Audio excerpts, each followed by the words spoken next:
Good evening, I am Dr. Shubhrata Roy. I have on an earlier occasion made a video on Sāmaveda, Sāmagana, which was an introductory video just to be able to connect that with Dhrupad. Now today's episode is going to be only on Dhrupad, and there will be some connecting lines you can see with Sāmagana, and the third episode will be the actual the real connections which I will be delineating for the audiences. Now Dhrupad is often the etymology of Dhrupad is always invariably cited as compositions which are as unchanging as the pole star. Dhruva plus Pada. I mean, so the Pada is the textual or the lyrical part, and Dhruva is like the pole star. I mean, there could not be a more naive definition of Dhruva Pada than this. When you say Pada, there are many meanings of Pada. One, the Pada is that the steps you take when you walk. That is one. The other is the word itself is called Pada in Sanskrit. So when you say Dhruva Pada, it also has reference to the Dhruvas in Bharatnaट्य Shastra. We do not still know whether the Dhruvas which are mentioned in Bharatnaट्य Shastra are the same as the Dhruva Pada we are singing today. But more or less, there is enough reason to believe that there has been a continuity from Bharatnaट्य Shastra to what we sing today as Dhrupad. Often people make a mistake of trying to equate the ragas only with the ragas which are mentioned in say Bharatnaट्य Shastra or later commentaries, or even earlier, like for example, if you say Naradiya Shiksha. Of course, the word rag has not been mentioned clearly in Naradiya Shiksha.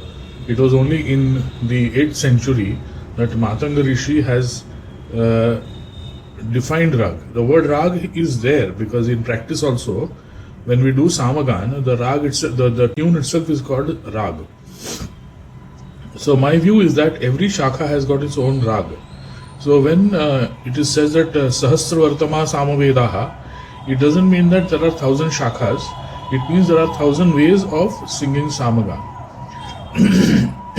Now you see the connections are coming out between Sāmagan and Dhrupad.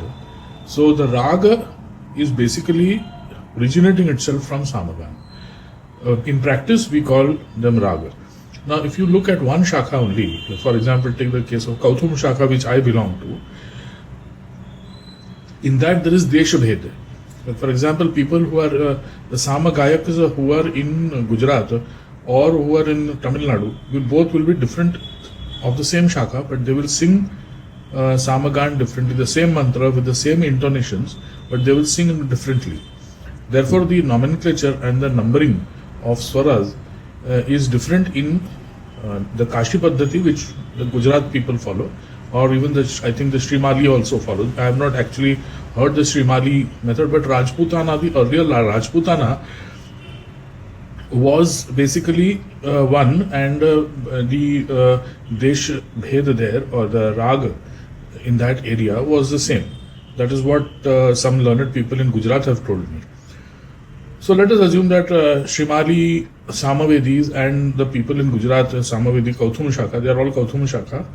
They sing a type of Sāmagan of a particular raga, which I found was more towards Raga Bhairavi or something like that. And then if you go to Tamil Nadu, they Samagan, the rag is more like Kafi or Bhimpalasi. But if you come to Karnataka, there are some singers in Karnataka who don't sing exactly like the Kautama Shaka of Tamil Nadu. The rag changes a little.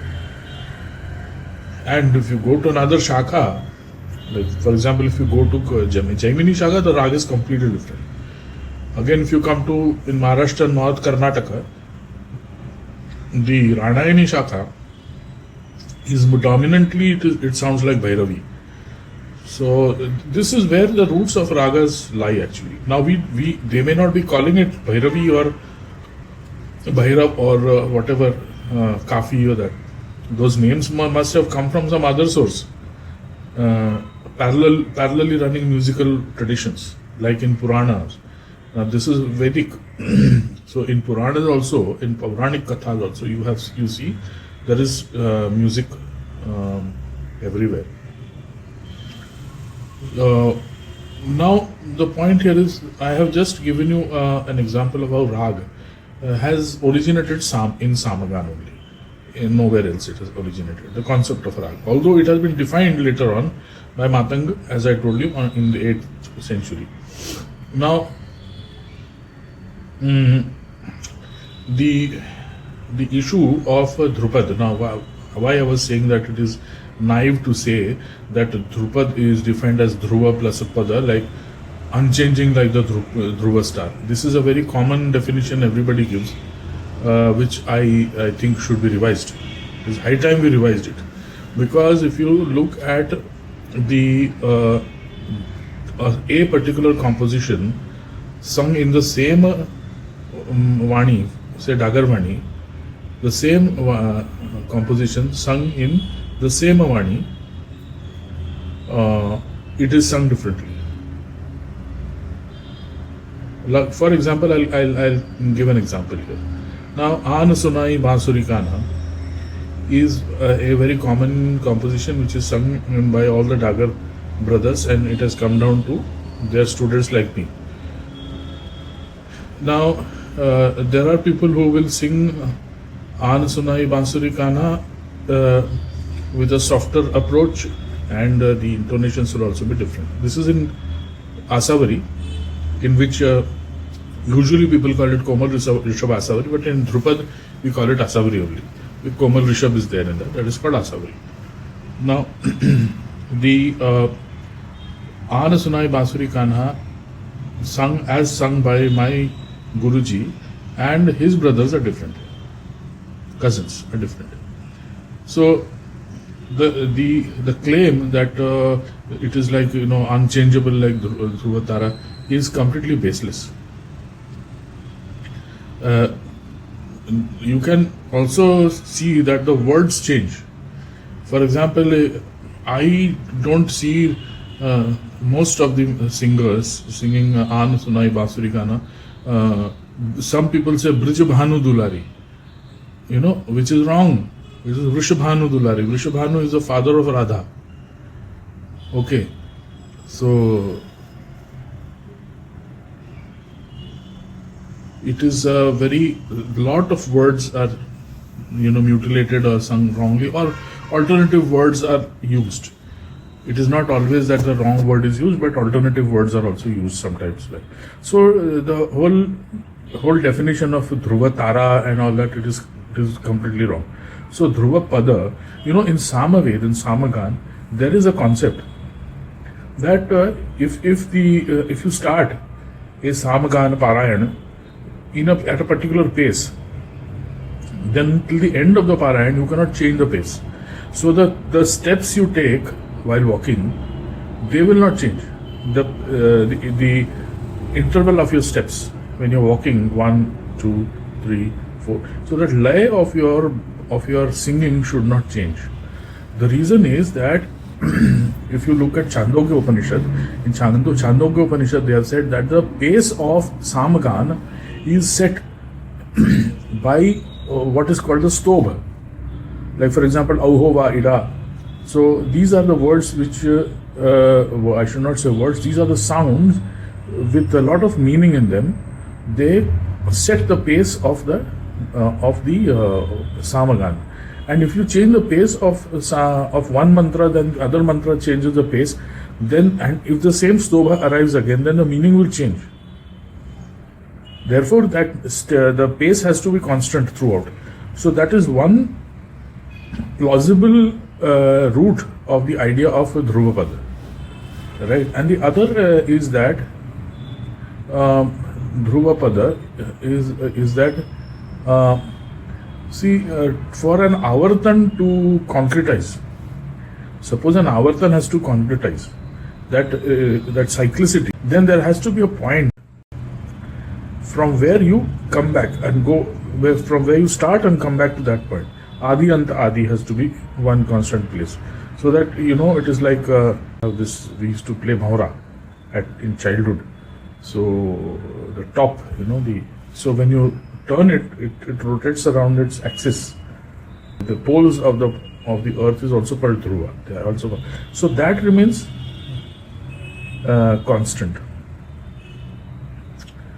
What I mean to say is the avartan formation and the cyclicity, the pace of that avartan remains constant. That is Dhruva. That is Dhruva Pada. So, and there is another plausible meaning of Dhruva Pada is that if there are four charans are there in Dhrupad, Sayantra, Abhog Sanchari, somebody says Sanchari Abhog also, some people say.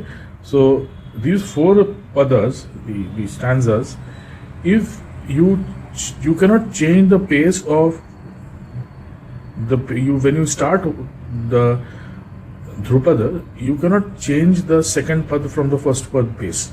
The pace of the second, third, fourth pace must be the same as the first pada. So that also sort of gives a kind of a solidity, a base to the Dhrupad. Now that is these are the plausible ideas of Dhrupad, where these many meanings you will not find anywhere in any literature.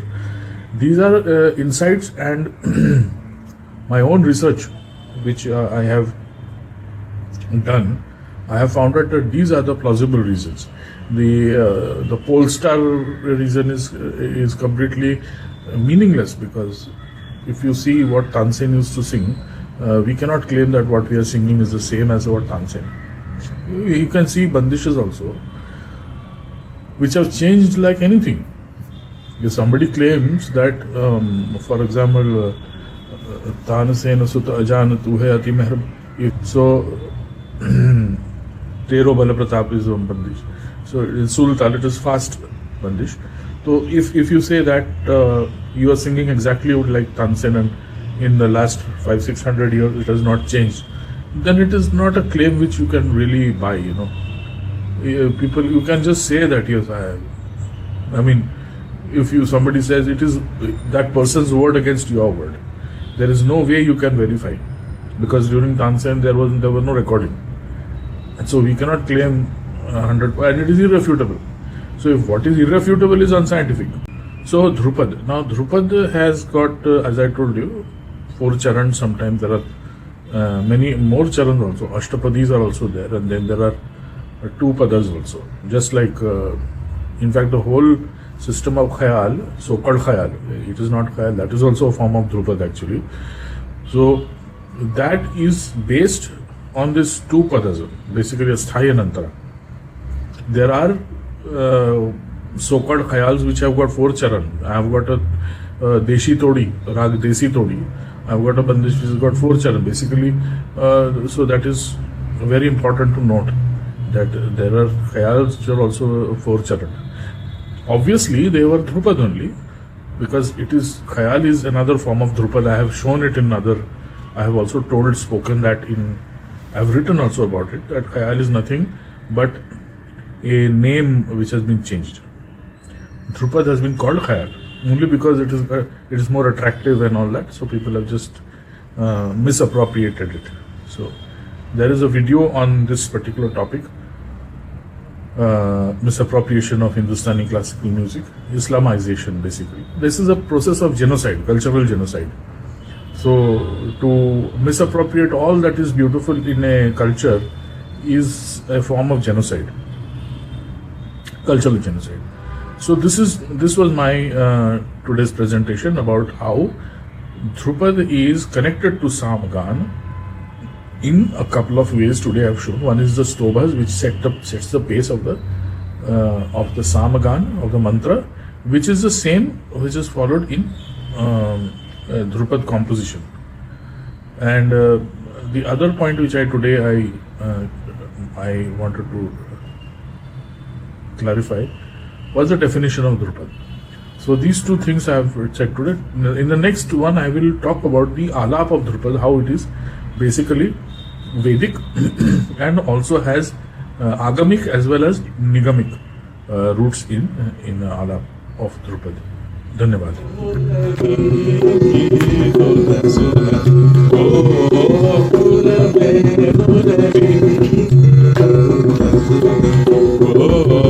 Oh